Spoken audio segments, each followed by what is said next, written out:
मान्यवर कांशीराम साहब कहा करते थे कि नीला झंडा और हाथी निशान आपके घर आ जाए, समझ लो कि कांशीराम आपके घर आ गया। साथियों, क्या उसी नीले झंडे के हाथी को कमजोर करने की साजिश रची जा रही है, या वही नीला झंडा और हाथी निशान की मुखिया बहन मायावती जी मिशन से भटक गई हैं और 2027 में बहन जी ने सरकार बनाने की जो बात कही है, क्या है पूरी सच्चाई, आप इस वीडियो को पूरा देखिएगा। नमस्कार, मैं हूं अवनीश कुमार। आपसे गुजारिश करता हूं कि बहुजन मीडिया को मजबूत करने के लिए अपने इस चैनल को सब्सक्राइब करिए, वीडियो को लाइक करिए, क्योंकि ये कोई आपको स्टूडियो से वीडियो नहीं शूट हुआ दिखाई दे रहा है, आपको बाहर से, खेतों के बाहर से वीडियो बनाता दिखाई दे रहा हूं। लेकिन मेरा हौसला है, मेरी उम्मीद, पार्टी के सिपाही, जय भीम बाबा साहब को मानने वाले सिपाही मेरे हौसले को टूटने नहीं देंगे और अपने इस बहुजन समाज के चैनल को आगे बढ़ाने का काम करेंगे। क्योंकि आपको पता होगा कि आज वही पार्टी, वही बहन मायावती जी, वही मान्यवर कांशीराम साहब, जिनको कहते थे, लोग कहते थे कि ये सरकार बनाएंगे और ये पार्टी बनाएंगे, वही बहन जी और वही मान्यवर कांशीराम साहब ने उत्तर प्रदेश में 4 बार सरकार बनाने का काम किया।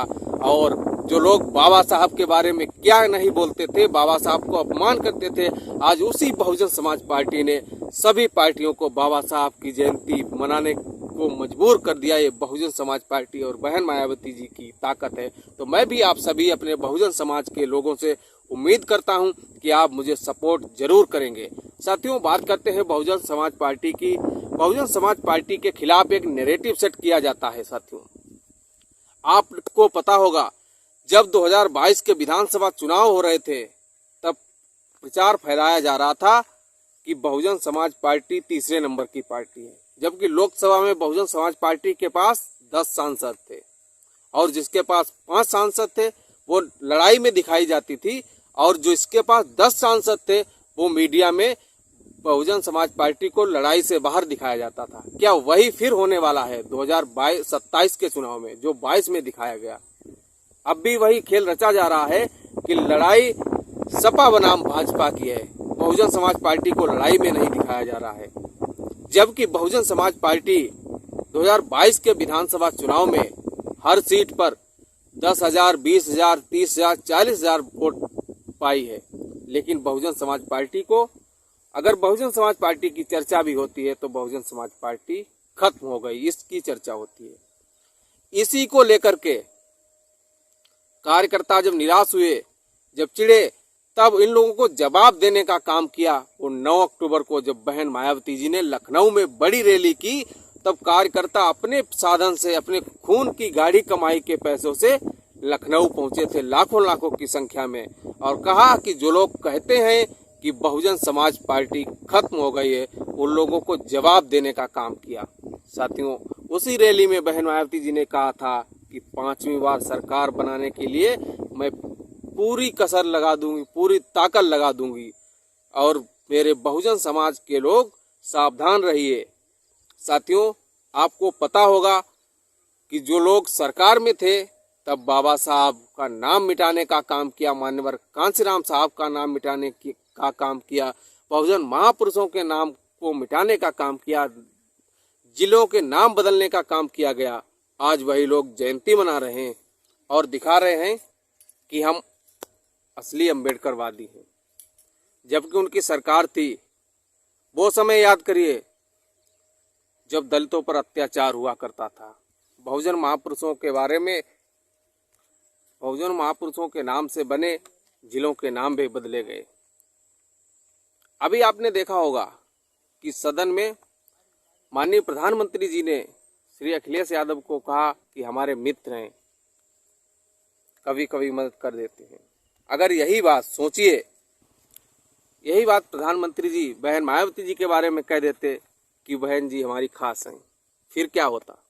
फिर यही लोग अब तक भूचाल ला दिए होते कि बहुजन समाज पार्टी बीजेपी की बी टीम है। जबकि जब 2017 में शपथ ग्रहण समारोह हो रहा था, तब मुलायम सिंह जी और श्री अखिलेश यादव शपथ ग्रहण समारोह में पहुंचे थे। क्या बहन मायावती जी गई थी? मैं सभी आप दर्शकों से पूछना चाहता हूं, आज तक किसी ने देखा है?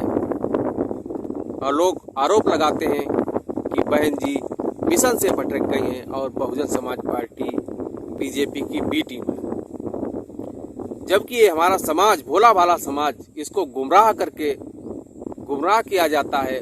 बहन जी के बारे में बोला जाता है कि दौलत की बेटी हैं और उन्हें समाज से कोई मतलब नहीं, जबकि बहन जी ने समाज के खातिर ही, आपको याद होगा 2017 का समय, जुलाई का महीना, जब माननीय बहन जी ने समाज के खातिर राज्यसभा से इस्तीफा देने का काम किया था। आज लोग अपने खुद के बेटे की टिकट के लिए, खुद की टिकट के लिए बहन जी पर आरोप लगा करके पार्टी से बाहर हो जाते हैं या बहन जी निकाल देती हैं केवल परिवारवाद के चक्कर में। और बहन जी ने जबकि इसी समाज के खातिर पूरा जीवन समर्पित करने का काम किया, बहन जी ने राज्यसभा से इस्तीफा देने का काम किया। आज बहुत से लोग सांसद, विधायक बनने के चक्कर में अन्य पार्टियों में चले जाते हैं। अब बताइए, आप लोग आकलन करिए कि कौन मिशन से भटक गया है या समाज गुमराह हो गया है। इसलिए 2027 में फिर एक बार एकजुट होकर के 2007 की तर्ज पर सरकार बनाना है। हम लोगों का यही संकल्प है, न बटना है। बहन मायावती जी को एकजुट होकर के 2027 में सरकार बनाना है। इसलिए कहना है एक लाइन कि उत्तर प्रदेश डोल रहा है, उत्तर प्रदेश डोल रहा है, बसपा बसपा बोल रहा है। उत्तर प्रदेश डोल रहा है, बसपा बसपा बोल रहा है। लाख कर लो जतन, हो जाएगा सबका पतन और दबेगा 2027 में हाथी का बटन। साथियों, वीडियो अच्छी लगी हो तो एक लाइक करिए, चैनल को सब्सक्राइब जरूर करिएगा। क्योंकि आपका एक सब्सक्राइब ही हमारा हौसला बुलंद करता है। मुझे भी लगता है कि हमारी आवाज़ हमारे समाज तक पहुंच रही है। इसलिए आप लोग अपने इस छोटे से चैनल को सब्सक्राइब जरूर करिएगा। मिलते हैं फिर से नए वीडियो में नई जानकारी के साथ। धन्यवाद। जय भीम।